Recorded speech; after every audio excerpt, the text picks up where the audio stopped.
Buenas noches o muy buenos días donde quiera que se encuentren. Bienvenidos todos a Políticamente Incorrectos. Bienvenido, profesor. Muchísimas gracias, Joana, Rommel. Un gran orgullo y placer estar con ustedes esta tarde para contar lo que está pasando en Chile. Y muy adecuado el titular que acá han puesto al programa. Aquí al jefe. El jefe. Muchísimas gracias, profesor. De verdad que el privilegio es nuestro. Absolutamente correcto el titular. Y yo quisiera partir con algo que sucedió hoy. Así que los voy a invitar a ver un video, les voy a compartir pantalla para que lo vean, porque realmente, si partimos de esto, yo creo que todo el resto se explica solo.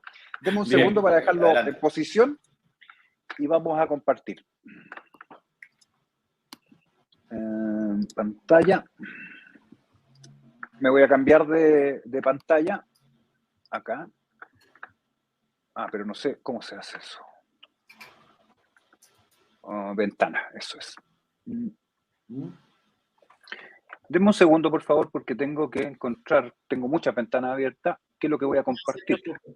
No se preocupe, mientras el profesor ubica el video, recuerden que para nosotros es muy importante que le hagan Ahí está.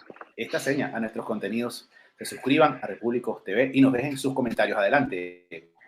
Bueno, lo que vamos a ver es la intervención el día de hoy de una de las convencionales constituyentes, esto es, la constituyente que está redactando la nueva constitución para Chile, que tiene que terminar de redactarse en el mes de julio, a máximo, y va a ser sometida a un plebiscito que la tiene que aprobar o rechazar. Escuchen, por favor, lo que ella plantea, porque está en la comisión, como ven, de sistema político, respecto a cómo será el sistema político en el país. Vamos a ver si lo pueden escuchar, me confirman y vamos. No, creo que va a tener que desconectar de repente los audífonos porque se ve, pero no se escucha. ¿No se escucha? A ver, dame un segundo si puedo compartir. Creo que no es audio. Porque usted lo escucha por los audífonos, ¿cierto? Sí. A ver si puedo sacarlo por... Sí, yo creo. Si los audífonos son Bluetooth, lo que tienes que conectar el Bluetooth a ver si por la cornetica de la laptop o el micrófono de la computadora capta el audio.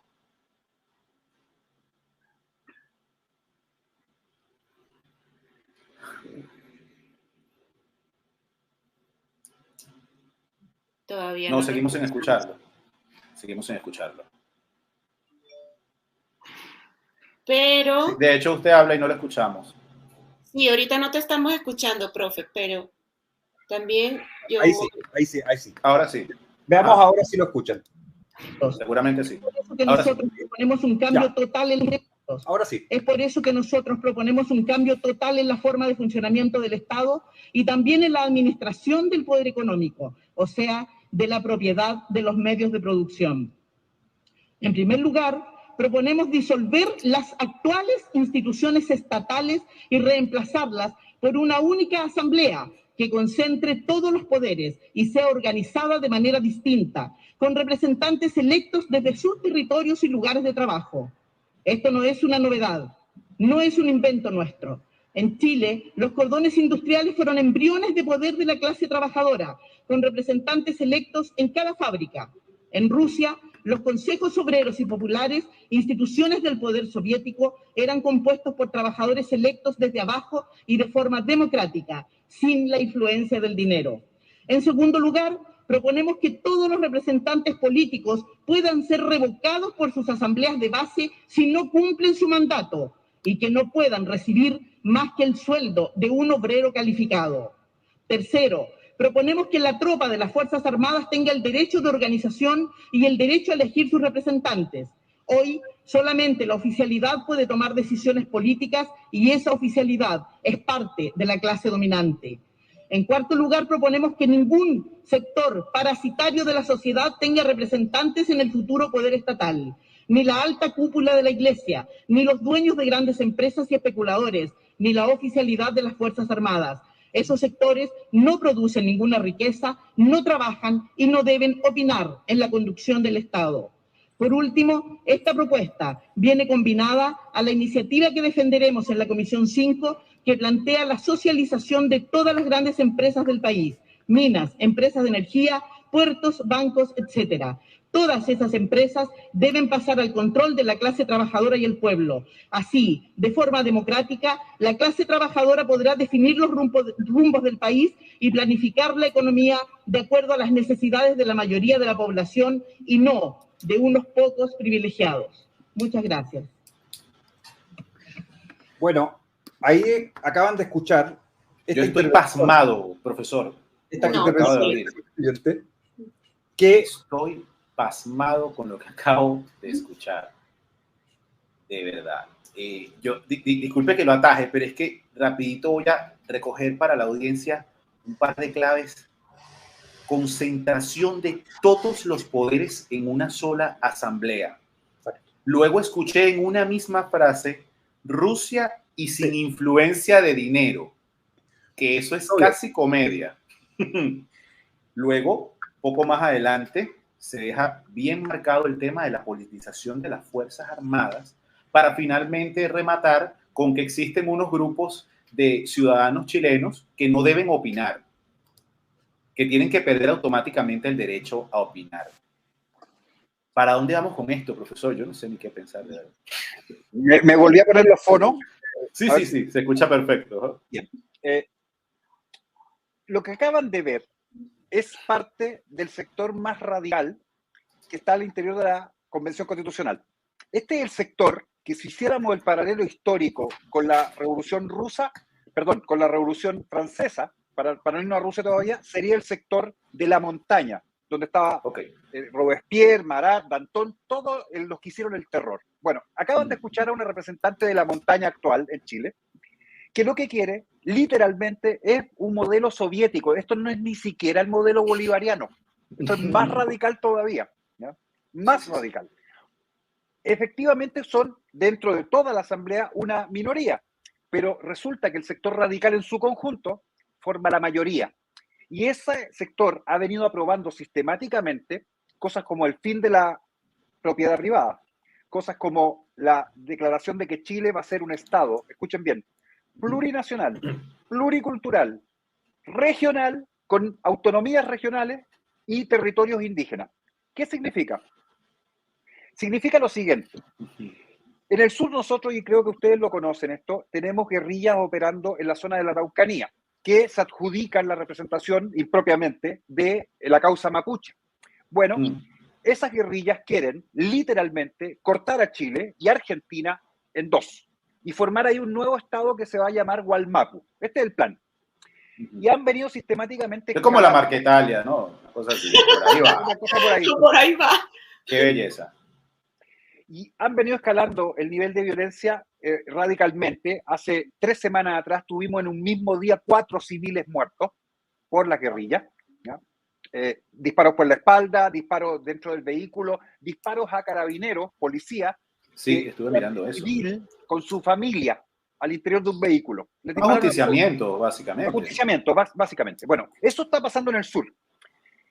Y en el norte, si se llega a aprobar esta nueva constitución, ocurre que los territorios indígenas corresponden a donde se encuentra la población aymara de Chile.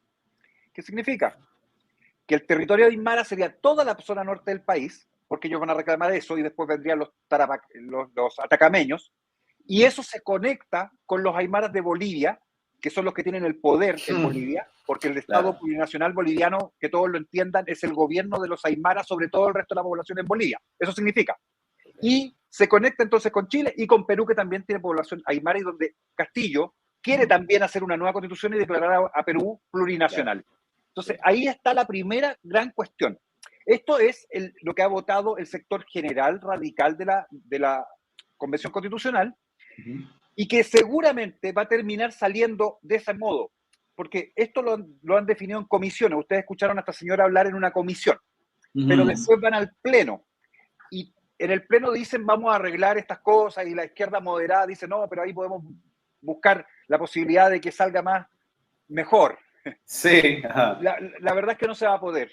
No se va a poder porque el sector radical está tensionando al grado que ustedes están viendo el discurso, Y eso obliga al resto de la izquierda a tener una posición muy difícil.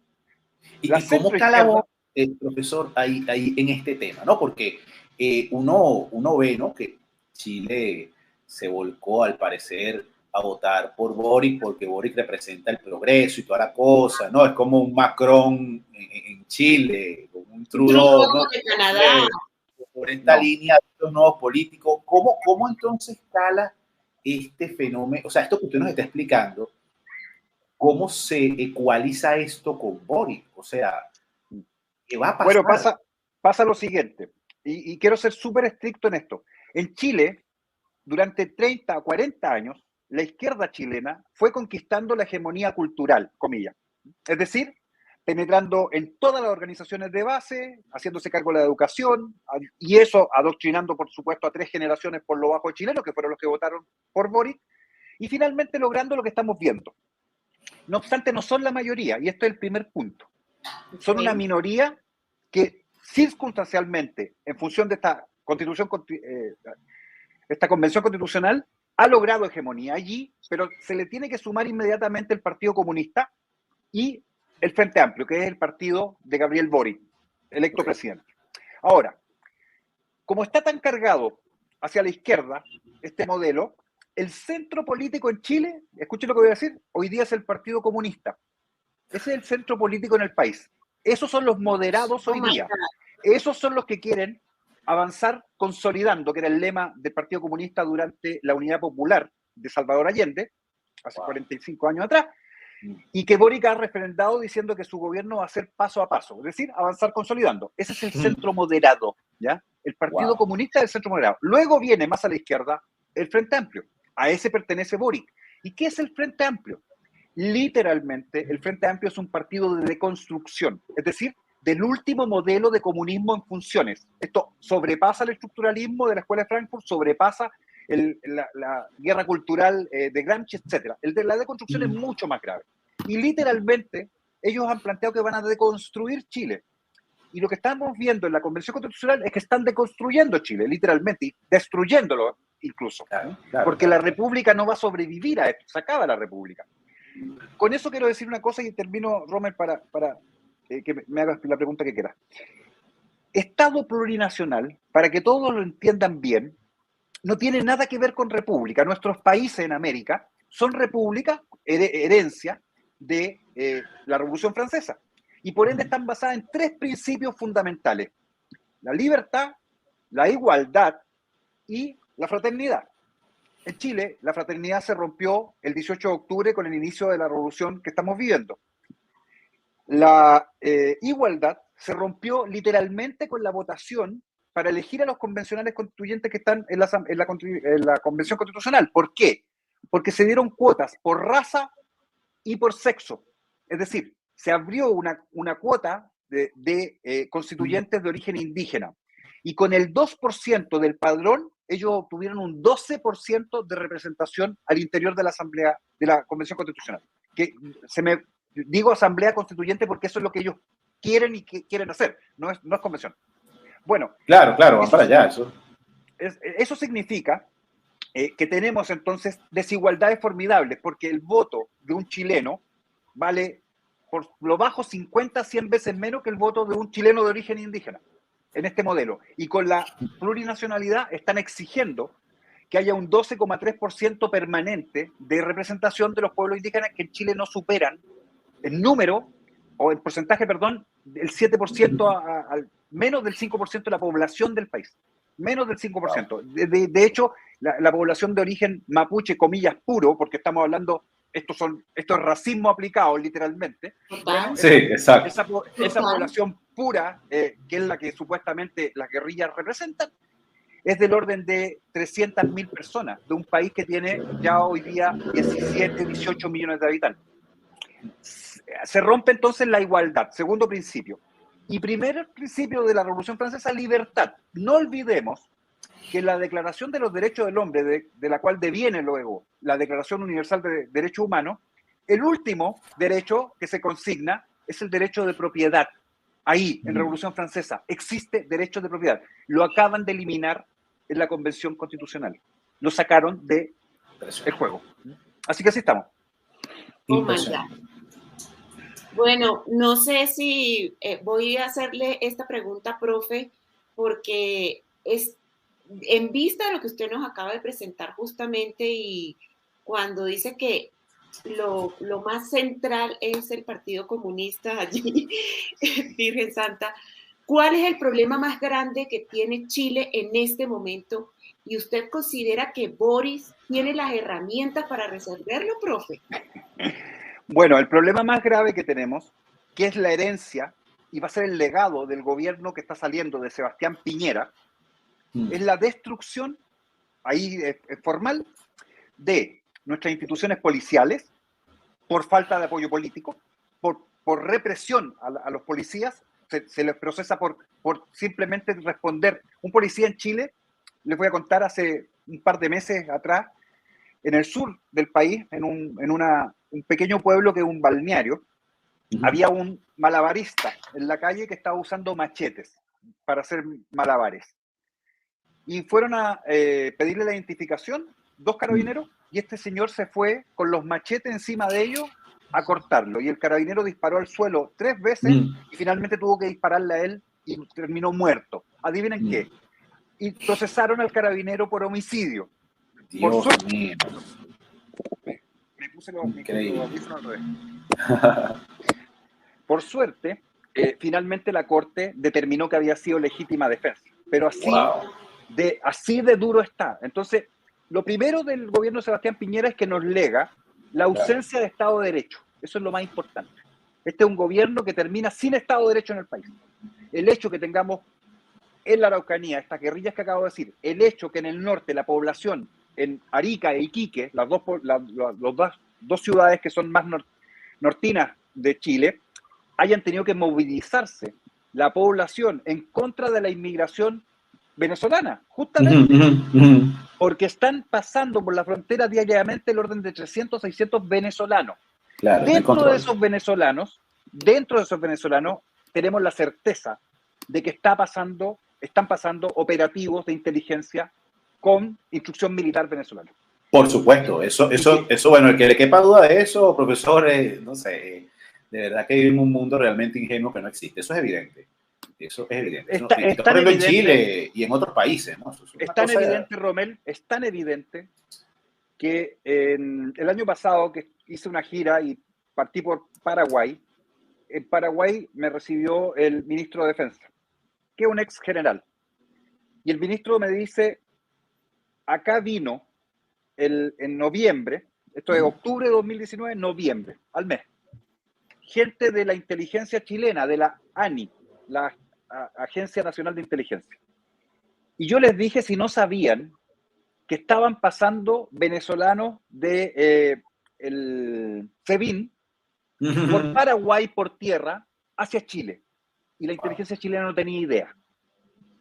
A confesión de parte, ahí está la declaración del... Esto es una infidencia, pero la puedo contar porque soy el protagonista. El ministro tenía súper claro que ya en 2019 habían pasado, antes del 18 de octubre, operativos de el SEBIN a Chile. Y además, Sebastián Piñera recibió, antes del 18 de octubre, la información de inteligencia militar, esto es otro organismo, no la ANI, donde daban cuenta de la penetración de estos soldados, porque eso es lo que son, claro, del ejército chavista. Pues bien, Sebastián Piñera lo que hizo con eso fue pasarlo a la fiscalía, como si se tratara de un problema de delito común prácticamente, y no un problema de inteligencia y militar. Y de seguridad de Estado, ¿no? Exacto, de seguridad del Estado. Eso es seguridad nacional. Seguridad nacional. Se trata como delincuencia común, como un problema... No, si no es delincuencia común. No es delincuencia común. No fue delincuencia común lo que operó el 18 de octubre con el ataque sistemático planificado a 70 estaciones del metro, de las cuales aproximadamente 20 fueron absolutamente destruidas, incendiadas, con acelerantes que no estaban en Chile.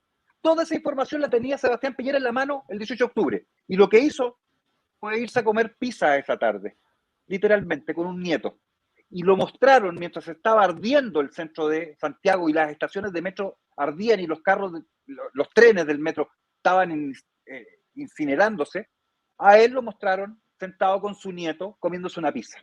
Ese es el presidente que teníamos, que vamos a tener hasta el 13 de marzo en Chile, que es el traidor más grande que ha habido en Chile a la patria. Y si hubiese un gobierno realmente patriota, estaría en este momento, o hace mucho rato, del 18 de octubre en adelante, prácticamente siendo juzgado por traición a la patria.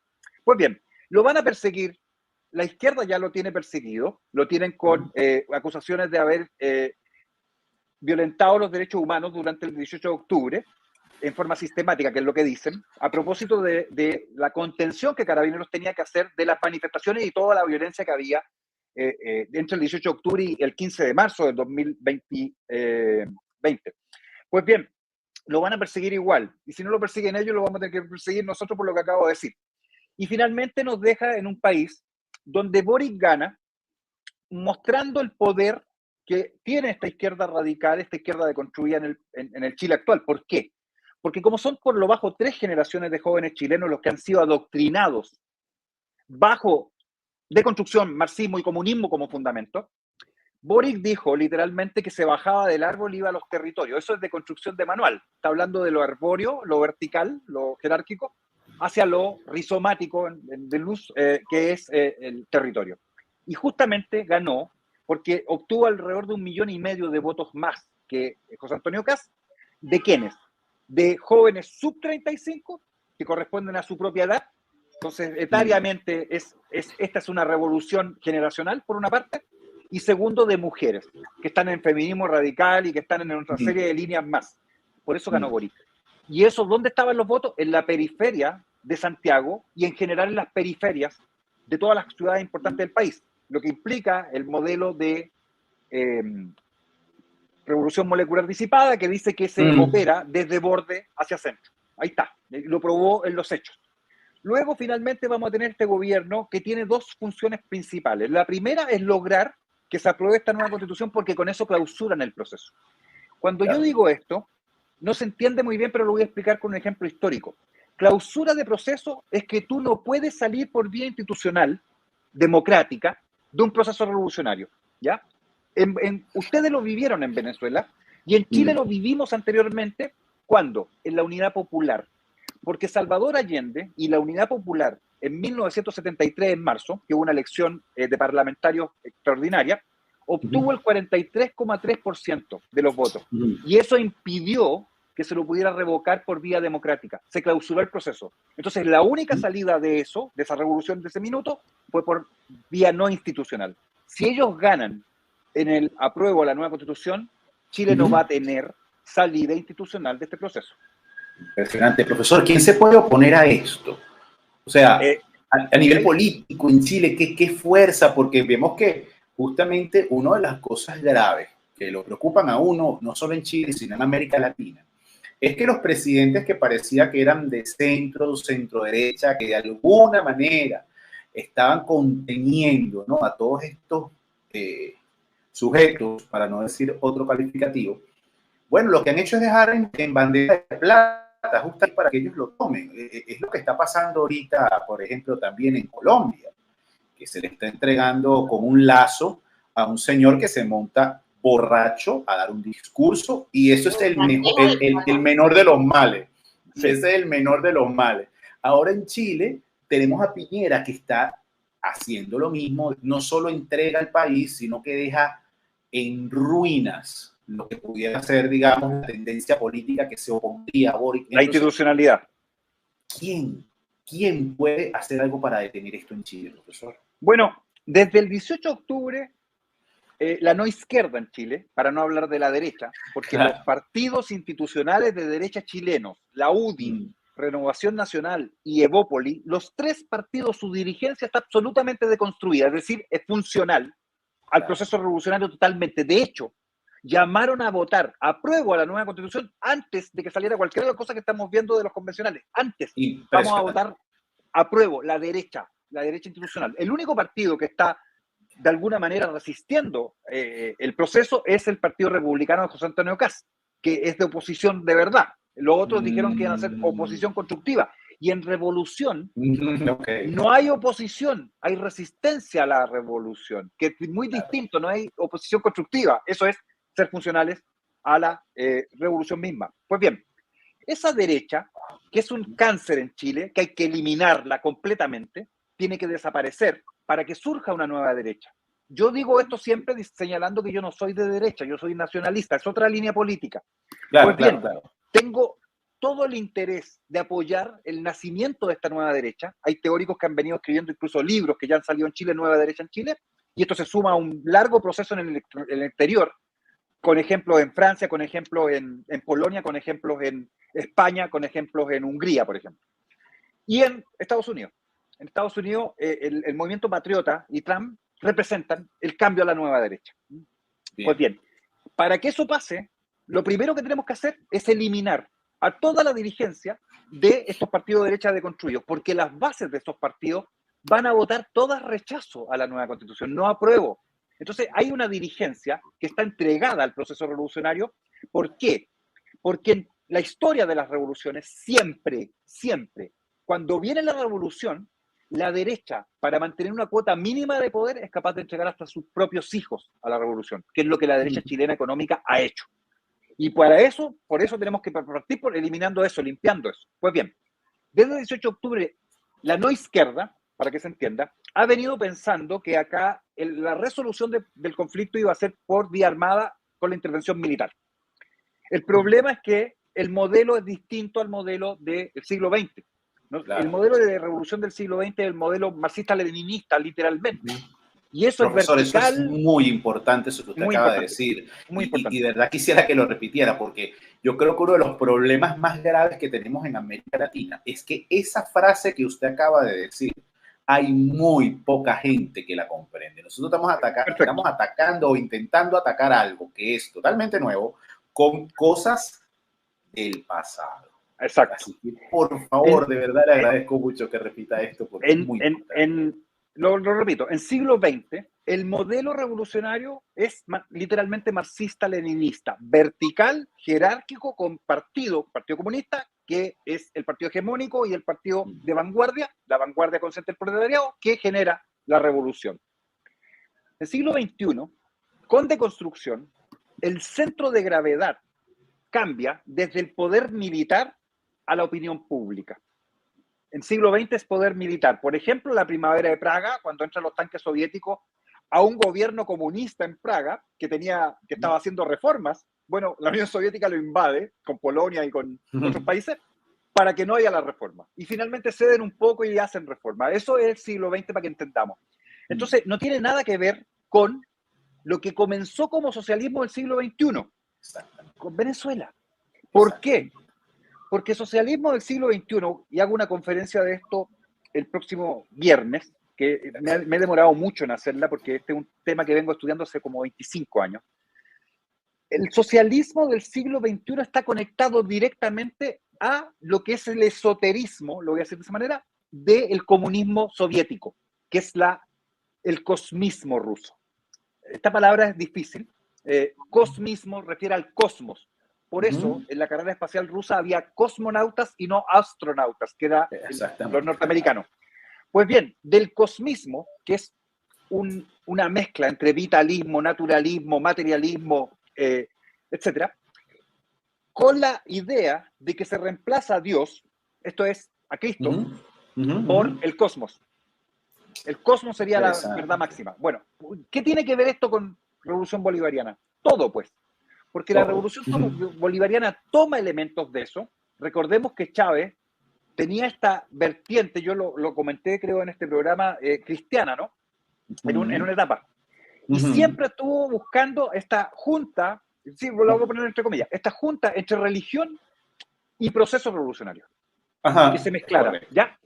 Y el socialismo del siglo XXI literalmente toma entonces de cosmismo ruso, que es la base religiosa del comunismo, ese fundamento para esta mezcolanza. Y por eso, hasta el día de hoy, por ejemplo, ellos han incorporado, Maduro, elementos de Cuba, que son elementos de los ritos africanos, y hay fotos del Palacio de Gobierno, ustedes, con altares de ritos africanos. Claro. Es que al final estos procesos se vuelven como una especie de sectas religiosas, ¿no? Exactamente. Exactamente. Eso es lo que termina convirtiéndose esto, porque es imposible obedecer esa sarta de incoherencias y de locura que llevan a los países a las destrucciones si uno tiene un grupo de gente que tiene el cerebro lavado, como en las sectas, ¿no? Hemos visto de Charles Manson, por ejemplo, el tipo de cosas que llevaban a la gente a cometer asesinatos porque, bueno, estaban totalmente adoctrinados en prácticamente no, es más grave, Rommel, ¿no? Es más grave, porque ellos creen estar haciendo el bien. Exacto. Ese es el problema. Claro, Ese es el problema y la justificación. Entonces, cuando anulan las libertades, cuando persiguen a la gente, cuando incluso matan y asesinan personas, es por el bien. Claro, y eso un bien mayor. Pasa, sí, el bien mayor. Eso solo pasa cuando el fanatismo del punto de vista religioso, de creencia, llega a este extremo. Entonces no hay ninguna distinción entre los procesos revolucionarios actuales y, por ejemplo, en Edad Media y Renacimiento en adelante, por ejemplo, la Orden Dominica y, ¿cómo se llama? La Inquisición. ¿Ya? La Inquisición mató en Europa alrededor de 17.000 brujas. Y en América hizo juicios contra indígenas, etcétera, etcétera. Uno puede pensar en buena lid que lo que se pretendía era, desde el punto de vista teológico, salvar el alma, porque eso era la función real de la Inquisición.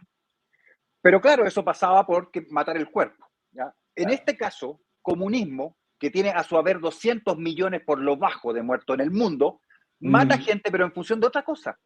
Porque la raíz de comunismo tiene relación además con demonología. Marx ya había escrito poemas donde decía que él era una especie de Satán, que iba a cambiar las cosas y le hacía loas al demonio. Bakunin también. Una bella persona. Satánicos totalmente. Bueno, porque era la forma de oponerse y eliminar cristianismo. Y Stalin, literalmente lo que hace, porque Stalin es muy práctico, y en Chile lo estamos viviendo exactamente el 18 de octubre en adelante, Stalin elimina físicamente a los curas y elimina la iglesia, la empieza a destruir. Y en Chile, el 18 de octubre, a la fecha, vamos con más de 120 iglesias quemadas. Doctor, eso lo dice la señora esta que estaba conversando. Es que una de las cosas que ella comentó ahí, precisamente dentro de ese grupo que debe perder todo, o sea, ese grupo deja de ser chileno, ¿no? Ese grupo, justamente ¿escuchaste el calificativo que usó? Es parasitario. Exacto, claro. Ese grupo de personas que fueron chilenos hasta hace unas semanas, ahora se convierten en parásitos, en criminales, en todo, ya no son ciudadanos, que ni siquiera tienen derecho ahora a opinar de lo malvados que son, porque claro, son parásitos, y ahí está la iglesia, porque ella lo dice. Lo dice explícitamente, porque es el modelo, reitero, marxista-leninista clásico, eso no tiene diferencia. Entonces, cuando te definen como parásito, tú no le preguntas a una pulga o a un piojo si tiene derechos insectibles antes de matarlo. Los matan. Sí, claro. Lo mismo pasa con el proceso revolucionario. Cuando te definen como parásito, o que en la otra posibilidad, en Unión Soviética como alienado, esto es enfermo, y tomen nota porque homofobia, lesbofobia, son fobias, es decir, enfermedades para esta gente. Cuando te tratan así. Bueno, ya te están aplicando y lo mismo que en la Unión Soviética. Estás enfermo. Y te mandan a gulags o campos de reeducación, que era lo que hacían en la Unión Soviética, incluso con comunistas declarados que tenían alguna diferencia de posición respecto a la ortodoxia. Los mandaban a reeducación. Sí, porque esto se vuelve todo nada. Esto se vuelve todo nada y no hay margen a ningún tipo de discrepancia ni pequeño. O sea, no puede absoluto. Haber, no puede haber. Absoluto. Profe, y le quisiera preguntar justamente porque están hablando y quisiera que llegara a este punto a ver qué opinión tiene usted al respecto sobre que esta lucha no solamente en Chile, en Venezuela, en el continente, y es que esto es a nivel global, ¿realmente es una lucha sobre la derecha o la izquierda? No. Qué buena pregunta. No es una lucha entre derecha e izquierda. No lo es. Cuando les digo que Sebastián Piñera no es un presidente de derecha, él nunca ha sido de derecha. Él lo ha dicho públicamente. La derecha ha llegado 2 veces al poder en Chile durante el periodo posterior al régimen militar. Con Piñera 2 veces. Y ha llegado 2 veces al poder con un presidente que no es de derecha. Piñera literalmente viene de una familia ligada a la democracia cristiana, que es izquierda en Chile, porque en otros países no es izquierda, pero acá hace mucho rato es izquierda. Okay. Y bueno, estuvo siempre, entre otras cosas, en contra de los militares. Él votó no cuando se hizo el plebiscito de Pinochet, ¿ya?, para decidir si podía repostular y ser presidente. No. Y su emblema siempre fue yo voté no, ¿ya? No estaba de acuerdo con Pinochet. Y de ahí en adelante se dedicó con ahínco, más incluso que la propia concertación de Partidos por la Democracia, que no incluía al Partido Comunista hasta hace 10 años atrás. Piñera se dedicó con ahínco a perseguir a los militares. Y hoy día tenemos más militares en procesos judiciales que en todo el periodo de casi 30 años anterior. Gracias a Piñera. Increíble. Gracias a Piñera. Entonces, bajo esta situación, hay que entender que lo que estaba en juego son dos cosas que son fundamentales. Aquí no es izquierda-derecha. Izquierda-derecha además tiene un problema politológico, porque solo significa que cuando usted entraba a la asamblea en Francia, estaba a la izquierda o a la derecha el rey, pero si usted se da vuelta, la izquierda y la derecha volvían a cambiar. Dicho eso, son intercambiables. Dicho eso, el problema real es, primero, un problema de nivel civilizacional, porque es la civilización occidental la que está en juego, son las bases de la civilización occidental, dentro de las cuales está cristianismo como uno de los puntos más importantes de lo que es Occidente, versus nihilismo, escatología marxista y fin de los tiempos de transhumanismo, por poner un solo ejemplo, y se acaba el hombre. Fin de Dios, muerte de Dios con Nietzsche, y luego muerte de la criatura, porque se murió el creador, con deconstrucción. La deconstrucción literalmente lo que busca no es cambiar la sociedad o qué sé yo, no, es más grave, es desalmar al ser humano, quitarle el alma. Bueno, son demonios, del punto de vista tradicional religioso. La deconstrucción opera como si fuese un demonio, te quita el alma. Okay. Y luego de eso viene post-deconstrucción, y ahí viene transhumanismo, que conecta directamente con el cosmismo ruso que ya les conté. Y en transhumanismo lo que se busca es superar al ser humano. Ahí está el problema civilizacional mayor, es decir, de orden cosmogónico, cosmológico, teológico, filosófico, y de ahí hacia abajo. Es el problema más grave. Eso es muy importante, profesor. Esto que usted está diciendo es importantísimo y de verdad que la pregunta que hace Joana es clave, porque justamente en Latinoamérica muchas veces, o la gran mayoría de las veces, el debate se diluye en eso. O sea, yo soy derecha, yo soy izquierda, lo que pasa es que la izquierda, lo que pasa es que la derecha. Yo veo con preocupación que los nuevos movimientos políticos de muchos países de América van en esa onda. O sea, no, es que nosotros estamos en un movimiento de derecha, sí, pero es que ese no es el problema. No, entonces, no es el problema, porque el problema real, lo voy a poner en síntesis, es la muerte de la metafísica. Ahí está el problema real, es el primero, ¿ya? Significa la muerte de la trascendencia y el reemplazo por la inmanencia. Significa pasar de un modelo donde podía ser metafísico, el comunismo es antimetafísico, a ser un ametafísico, sin metafísica, que es deconstrucción. Y eso también cambia, muy importante esto, el devenir, lo que va a ocurrir, en evenir, una cosa que fluye constantemente y no tiene margen ni borde de construcción. Y luego todo esto, ¿para qué? Para eliminar al ser humano, esto es, el ser humano bajo el criterio occidental.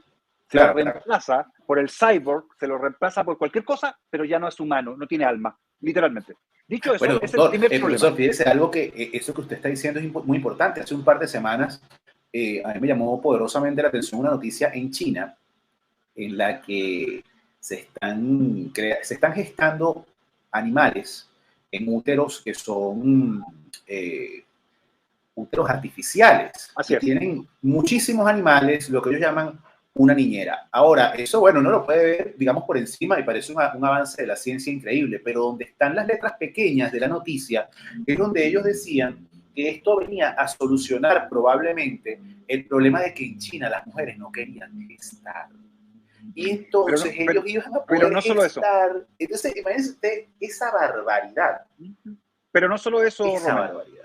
Profe, y antes que le respondas a Romer, para que también en lo mismo me respondas a mí, precisamente no quieren en esa vulnerabilidad de tenernos en ese cuento de derecha e izquierda para seguirnos todavía, bueno, valga la redundancia, vulnerarnos más, dividirnos No, y más? controlarnos, claro, Exactamente. Joana. Cuando uno lo eleva a los niveles que yo planteé cosmogónico, cosmológico, teológico, filosófico, es simple, lo voy a bajar ahora.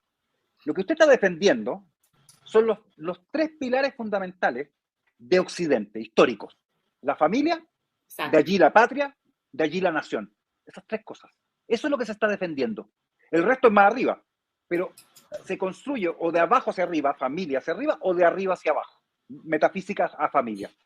Esas son las cuestiones fundamentales. Entonces, nosotros acuñamos acá hace rato el término que la izquierda hizo un libro de esto, Patria o Caos, mostrando que frente al caos que se nos quería imponer, la patria es el muro de contención, el catejón, en términos cristianos. Pues bien, ahí está la definición formal, porque a lo que vamos, si se fijan y escucharon a la señora, es al caos institucionalizado, que nos lleva de la mano al soviet modelo anterior, pero que la deconstrucción hace mucho peor por lo que ya comenté. La segunda dimensión de eso, entonces, tiene que ver con lo siguiente. El enfrentamiento basal en todo el continente es entre patriotas y globalistas. Eso es, no hay más. Y globalismo, entonces, conecta a estas izquierdas que son globalistas, a estas derechas que son globalistas, con los grandes administradores económicos del mundo que no son ningún país. Ahí está BlackRock, ahí está Vanguard y otras organizaciones económicas que son mucho más poderosas económicamente que muchos de los países del planeta, incluido Estados Unidos. Ahí están las dos cosas. A mí me parece fabuloso, profesor, que usted pueda explicar esto de esta manera, porque a veces hay periodistas que hacen un trabajo tan malo y las redes sociales a veces son muy buenas para muchas cosas, pero muy malas para otras. Y entonces se vende, digamos, lo que son los círculos de poder que están detrás de la política y se meten todos dentro de lo que se vende el globalismo y las élites como un monstruo malvado, pero en realidad la explicación es la que usted acaba de dar. O sea, la explicación correcta es la que usted acaba de dar, la forma correcta de ver esto es como usted lo acaba de plantear. Una forma muy pragmática. Si lo traduzco muy fácilmente, el modelo que se quiere imponer, a ver, lo voy a decir de otra forma, para que exista un nuevo orden mundial y un gobierno mundial, el requisito indispensable es que se acaben los estados nacionales. Cosa que va a pasar en Chile si aplican plurinacionalidad, lo acabo de explicar. Se acaban los estados nacionales.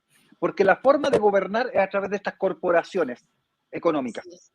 Y ahí está la mezcla, porque la gente no lo entiende, entre socialismo y capitalismo en esas corporaciones, literal. Van a gobernar capitalistamente para obtener las riquezas y los productos naturales, que eso es lo que más les interesa, de todos nuestros países. América es el continente más rico, América del Sur. América del Sur es el continente más rico del planeta.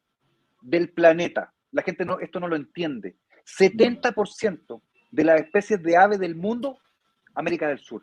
En insectos, ¿para qué les cuento? No se entiende, no se valora, profe. No se valora. Y sumen ustedes las riquezas naturales, minerales, petróleo, cobre, oro. América es riquísima. ¿Qué han intentado sistemáticamente desde hace más de 50 años? Bueno, movieron el foco de revoluciones de África a América del Sur. Y por eso estamos viviendo esto.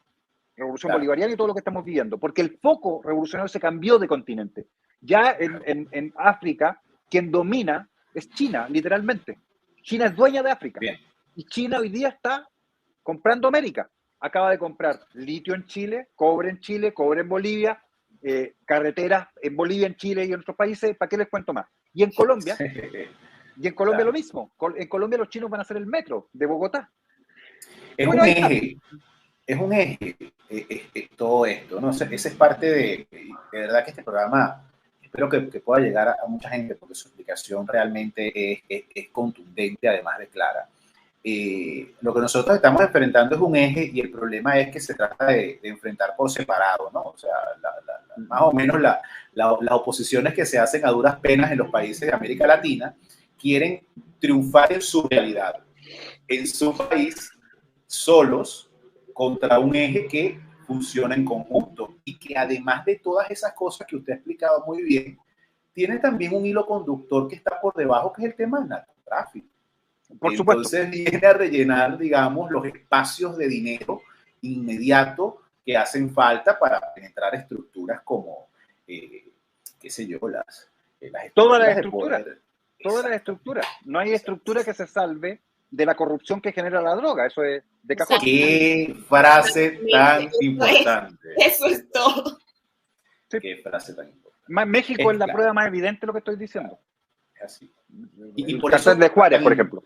Tan importante eso que usted comentaba de que, y esa pregunta que hizo Giovanna, de verdad, del tema de la derecha y la izquierda, porque claro, con este tema de derecha y izquierda no se puede penetrar en todas partes, pero los hilos que mueven el narcotráfico son mucho más potables que todo esto. Entonces, uno de los elementos en Chile hoy día es que entraron los carteles mexicanos y los carteles colombianos a Chile directamente como mercado y a la vez como puente y paso de la droga hacia afuera.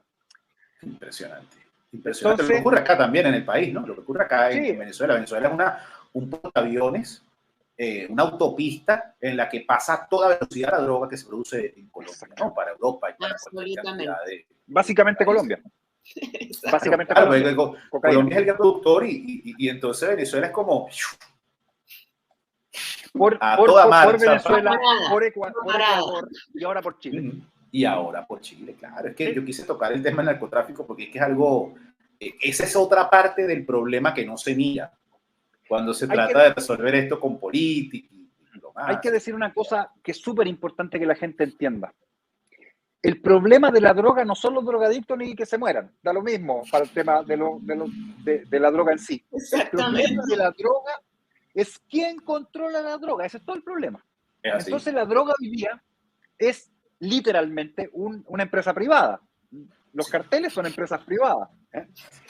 Cuando hablan de la legalización de la droga es que los estados socialistas, como en el caso de Evo Morales o del MAS en Bolivia, para ser más estricto, se hacen cargo de la droga. El gobierno, el estado, perdón, boliviano es hoy día el garante de la droga en Bolivia. Significa que tú traspasaste de mano el problema, nada más, claro. Porque siempre, desde, por ejemplo, la guerra del opio, Inglaterra-China, los chinos se rebelaron a que los ingleses les estuvieran vendiendo opio todo el día y tenían todos los chinos en opio. Pues se rebelaron y los ingleses bombardearon y ganaron ellos la guerra. Entonces consiguieron vendiendo opio. Desde ese tiempo hasta ahora la droga es un elemento de control político. Cuando tú te drogas sales de la realidad. Esa es la función primaria de la droga. Te vas, te vuelas, como se dice. Bueno, ese es el sujeto y el individuo que, del punto de vista político, es la masa que puede hacer cualquier cosa con ella. Nos quieren drogados, nos quieren... El elector perfecto. Manipulados, bueno, en fin, influenciados, etcétera. Profe, pero ya casi para ir terminando, porque usted nos había dicho que eran 45 minutos y ya llevamos 50 minutos. Tengo todavía tiempo porque la clase que tengo que hacer es a las 10 y son las 9:08. Gracias, porque por un lado sí nos gustaría, pasando un lado, al menos una gota de algo más amable, quisiera que nos comentara qué es el rechazo de salida para Chile. Okay. Eso que usted me envió y que de verdad, y que ya estoy ahí inscrita porque obviamente si entre nosotros no nos apoyamos, ¿qué vamos a esperar? Así que, voy a tomar dos cosas que ustedes plantearon que me parecen sumamente importantes. Rommel hablaba del problema de que no se trata, y tú también, de hacer una contrarrevolución individualmente. No. Si el problema es civilizacional, su grado mayor, si el problema real es entre patriotas y globalistas, todos los patriotas debemos unirnos. Esa es la primera constatación, porque nos afecta desde el punto de vista de la civilización y nos afecta desde el punto de vista de la patria. Esto es la familia expresada en el territorio. Esa cuestión fundamental implica que el movimiento patriota en todo el mundo tiene que coordinarse. Si ellos tienen el Foro San Pablo, si ellos tienen las organizaciones internacionales que tienen, nosotros tenemos que organizar movimientos de carácter patriótico en todos los países conectados en red. Eso es lo que tenemos que organizar. No se trata de que, porque ellos van a decir inmediatamente, y lo usan desde Segunda Guerra Mundial en adelante y con propaganda todos los días, de que patriotismo es chauvinismo. Y lo que López está diciendo es es un nacionalsocialismo del siglo XXI, mentira. No. Patriotismo está antes del nacionalismo. El nacionalismo es una derivada de la nación en particular, pero es un ismo, nación por sí misma y en sí misma. Bueno, es una ideología. Yo estoy hablando más abajo de ideología. No hay necesidad de tener ideología para ser patriota. ¿Usted es patriota o no es patriota? Es tan simple como eso. Tan simple como eso. Entonces, no se pide, y esto es un problema que la gente no entiende nunca, no se pide que toda la gente piense igual del punto de vista económico, si son liberales, da lo mismo en la escuela austriaca, etcétera, porque todo el mundo discute de eso. Sí, no, para defender lo que tenemos que defender hay que bajar más. No sí, porque ahí es donde se diluye también todo, ¿no? O sea, ahí se entra en unos debates, en unas cosas que imposibilitan, digamos, este acuerdo transnacional, que cuando uno ve hacia el otro lado, exacto, ese tipo de cosas no hacen ruido allá. Cuando tú no bajas a patriotismo no hay problema. ¿Por qué? Porque la independencia americana se fundamentó en lo que estoy diciendo. Pues no, si Chávez mismo hablaba de la patria grande y incorporaba el concepto todavía, porque es siglo XX. En el siglo XXI en deconstrucción no hay patria, porque no hay familia. Clarísimo, ¿no? Y es que saben por qué se diluye. Se diluye porque empiezan a sobresalir los egos personales. Bueno, hay que dejar fuera toda ideología del punto de vista formal. Usted la mantiene, pero yo no voy a discutir con usted su modelo económico. Yo lo que estoy salvando es a la patria. Eso estoy salvando. Claro, y si no la salvo, da lo mismo. El modelo porque no te vas a aplicar nada. ¿Qué vas a aplicar en dónde si no existe nada donde aplicar? Ahí está. Entonces, por eso, y esto es una constante, cuando se producen estos movimientos revolucionarios de este tipo, lo que termina emergiendo es una reacción. Eso es típico de la derecha, los reaccionarios, por eso le llaman así, pero mucho más importante una resistencia. Y la resistencia siempre es patriota. La resistencia en Francia fueron patriotas franceses, muchos de ellos comunistas incluso, o que se oponían a la ocupación nazi de Francia. Ahí tienen un ejemplo. Y había gente de derecha en resistencia, e incluso comunistas en resistencia, pues. Bueno, la resistencia es la respuesta a las revoluciones. De resistencia usted pasa a defensa, de defensa pasa, si tiene la capacidad, a contraofensiva, y finalmente pasa a ofensiva, que es lo que ellos están haciendo ahora. Ellos están en fase ofensiva, nosotros en fase de resistencia. Cuando la gente entienda ese concepto que acabo de plantear, se acaba el problema de usted es peruano, boliviano, etcétera, porque estamos defendiendo nuestras patrias y todos vamos a defender nuestras patrias. Nos dejamos de discutir del problema ideológico formal, porque sin patria no hago ninguna ideología y ninguna puede funcionar, y nos ponemos todos de acuerdo para hacer la resistencia al proceso revolucionario. Eso es. Exacto, así es. Bueno, yo de verdad, profesor, ya para cerrar le digo que ha sido un privilegio para nosotros y un verdadero honor que usted esté acá con una explicación tan clara y tan inteligente y tan aplicable, tan pragmática y tan real de lo que está pasando, no solo en Chile, que era obviamente el programa, pero finalmente de manera maravillosa esto, digamos que arropa a la situación de muchísimos países del continente, porque el problema justamente es transnacional. Entonces, no es un problema de Chile, no es un problema de Colombia, son el mismo problema repetido muchas veces, porque en realidad el problema va más allá. Como usted, por supuesto, que lo ha explicado muy bien. De verdad que muchísimas gracias, profesor. Muchísimas gracias, Román. Envíenos, por favor, el link de su conferencia, si va a estar de alguna manera transmitida para también entonces... No, es una conferencia pagada. Ok. Porque este es un trabajo que me lo pidieron. Yo le hice el kit en los últimos 3 años, le había dicho que iba a hacer un documental del cosmismo. Pero yo sé lo que implica, porque literalmente vengo 25 años estudiando el tema. Claro. Entonces, pero yo sé que cuando ya pasen los días y el tiempo y usted lo pueda tener, no lo va a compartir porque... No, lo voy a compartir. Sí, es que es un tema, es que lo que pasa es que esto es un tema que es de vital importancia que la gente lo comprenda. Y hay tan poca gente explicándolo de verdad con esta claridad que... Miklos Lukács ha venido sistemáticamente explicando transhumanismo. Pero él no ha hablado de cosmismo, que es la raíz, pues. Yo empecé a trabajar cosmismo porque el cosmismo te explica transhumanismo. ¿Qué quieren? Literalmente, androides, cyborgs humanos, humanos con partes electrónicas, que sean capaces de irse al espacio y colonizar otros planetas. Eso es transhumanismo literalmente. El humano se acaba. Y las películas que hablan de esto parten con muy atrás, pero voy a nombrar algunas. Blade Runner, por ejemplo. Ajá. ¿Se acuerdan los replicantes? Eso es. Los replicantes en Blade Runner son los transhumanistas, posthumanistas, los posthumanos, literalmente. Son superhombres, recuerden la fuerza que tenían en la película, que viven en el espacio y colonizan otros planetas. Ese es el sueño húmedo con vista y de los transhumanistas. Listo. Muchísimas gracias, de verdad, profesor Alexis López, hoy con nosotros en el programa.